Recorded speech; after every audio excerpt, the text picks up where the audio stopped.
কখনো প্রয়োগ করবেন না। ধরুন শনিবার আর মঙ্গলবার, কি বার? মুখস্থ।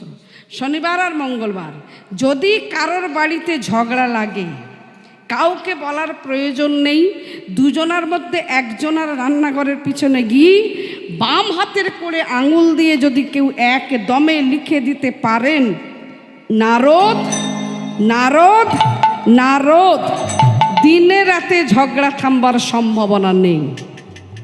বলেছি বলে প্রয়োগ করবেন না, আগেই ওই জন্য বলেছি, জেনে রাখা ভালো, প্রয়োগ করবেন না। কারণ আমি বাধাবার বললাম, থামাবার তো বলিনি। তাই ঝগড়া শুরু এই হলো, বন্ধ হলো, আবার শুরু হবে, কোথা থেকে উৎপত্তি কেউ বলতে পারবো না। সেই নারদ সারা বৃন্দাবন ঘুরেছেন, কৃষ্ণহারা বৃন্দাবনে কে কেমন আছে একবার দেখে আসি। সবাইকে দেখে এবার মনে মনে চিন্তা করলেন, কৃষ্ণ